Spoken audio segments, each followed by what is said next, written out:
सन 1857 यानी अंग्रेजी शासन के विरुद्ध भारतवासियों के प्रथम स्वतः स्फूर्त क्रांति का वर्ष। 1857 की क्रांति का प्रमुख रंगमंच था उत्तर और मध्य भारत। इस स्वाधीनता यज्ञ में मध्य प्रदेश की जनता की आहुतियां एवं देशी नरेशों तथा स्वातंत्र वीरों का बलिदान किसी मायने में कमतर नहीं है। यूं तो वर्तमान मध्य प्रदेश 1956 में अपना स्वरूप प्राप्त कर सका, किंतु 1857 के समय मध्य भारत का वह क्षेत्र जो सागर नर्मदा टेरिटरी के नाम से जाना जाता था के अंतर्गत हमारा मध्य प्रदेश आता था। इसी क्षेत्र की आम जनता, सैनिकों, देशी नरेशों एवं जननायकों के जो विरोध स्वर सन 1857 में मुखरित हुए, उनमें से कुछ का उल्लेख हम यहाँ कर रहे हैं। 1857 की क्रांति की ऐतिहासिक घटना को केंद्र बनाकर इस प्रस्तुति में क्षेत्रीय इतिहास के कुछ प्रमुख चरित्रों एवं घटनाओं को हमने सामने लाने का प्रयास किया है। इनमें से बहुत से चरित्र जनश्रुतियों के माध्यम से आज भी लोगों के दिलों में जिंदा हैं।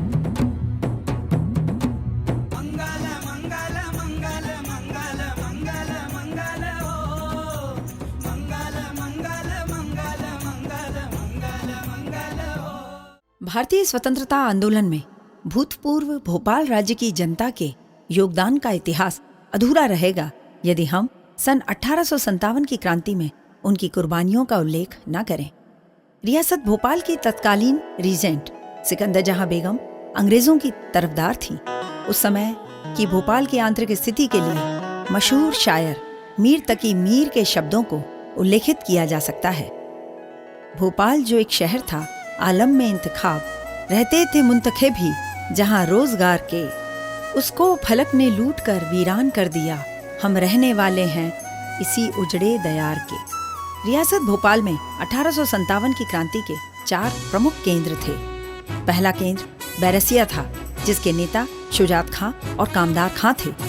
सिकंदर जहां बेगम ने जब भोपाल कंटिंजेंट के जवानों को बैरसिया पर हमला करने का आदेश दिया तो उन्होंने इनकार कर दिया।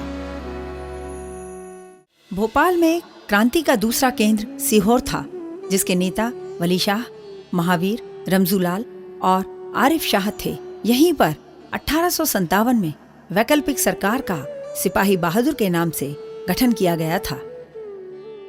वली शाह रिसालदार ने 6 अगस्त 1857 को सीहोर में अंग्रेजी सत्ता के विरुद्ध बगावत का झंडा बुलंद किया। जनवरी 1858 को सेंट्रल इंडिया फील्ड फोर्स का गठन मेजर जनरल सर ह्यूरोज की कमान में किया गया एवं एक विशाल सेना भेजी गई। ह्यूरोज एक बदमिजाज, तानाशाह और भारतीय देशभक्तों के खून का प्यासा था। कड़े संघर्ष के बाद सीहोर की क्रांतिकारी सेना हार गई। 14 जनवरी 1858 को सीहोर में जनरल रोज के आदेश से राष्ट्रवादी बागी सैनिकों को एक मैदान में खड़ा करके गोलियों से भून दिया गया। इनका जुर्म क्या था? केवल यही कि इन्होंने सीहोर में अंग्रेजी सत्ता को समाप्त कर हिंदू मुस्लिम एकता के नारों की गूंज के बीच सिपाही बहादुर सरकार की स्थापना की थी। हाँ, उनका दोष यही था कि उन्होंने आज़ादी के लिए अंग्रेजी सरकार से समझौता करने की बजाय दिलेरी से मौत को गले लगाया था। कई दिनों तक सीहोर की सड़कें क्रांतिवीर सिपाहियों की सड़ती हुई लाशों को बेकफन देखती रहीं। उन्हें चुन चुन कर कत्ल किया गया था और इस प्रकार सिपाही बहादुर सरकार का खात्मा हो गया। किंतु उसके वीर सरफरोशों की गाथा, उनकी सांप्रदायिक एकता और देशभक्ति को कभी भुलाया नहीं जा सकता। रियासत भोपाल में क्रांति का तीसरा केंद्र छीपानेर, वर्तमान नसरुल्लागंज था, जिसके नेता ठाकुर दौलत सिंह थे। यहाँ एक चौंका देने वाली घटना हुई।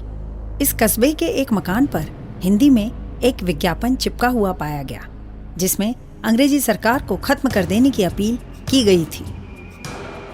रियासत भोपाल में क्रांति का चौथा केंद्र था गढ़ी अंबापानी, जो रायसेन जिले में है। फाजिल मोहम्मद खान और आदिल मोहम्मद खान इसके जागीरदार थे। ये दोनों भाई वैयक्तिक शासन और अंग्रेजी राज के घोर विरोधी थे। भोपाल सेना और भोपाल कंटिंजेंट के रुहेला, पठान, पिंडारी सिपाही इन भाइयों के विशेष हमदर्द थे।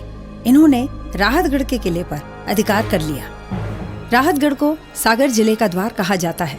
इन भाइयों ने सभी में जोश की लहर फैला दी और राहतगढ़ का किला विद्रोहियों का केंद्र बन गया। 25 जनवरी को राहतगढ़ किले पर गोलाबारी शुरू कर दी गई। देशभक्त बहादुरी से मुकाबला करते रहे, किंतु अंग्रेजी सेना किले में प्रवेश करने में सफल रही। 31 जनवरी 1858 को फाजिल मोहम्मद खान और कामदार खान को किले में स्थित फांसी घर में फांसी दे दी गई।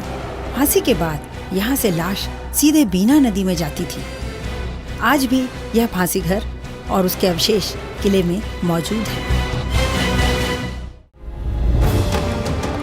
जो विद्रोही राजा गिरफ्तार होते वे या तो तोपों से उड़ा दिए जाते या फांसी पर लटका दिए जाते। उनकी संपत्ति रात सात कर ली जाती। इनमें हवेली, मकान, बाग, घोड़ा, तोपखाना, नकदी सभी कुछ होता।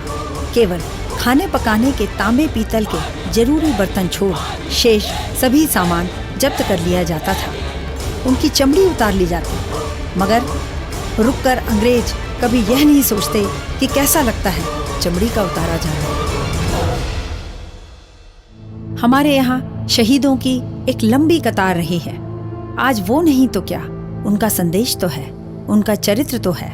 और मानो वे कह रहे हों, वतन हमेशा रहे शाद काम और आज़ाद, हमारा क्या, हम रहें या ना रहें, रहें या ना रहें। जय हिंद।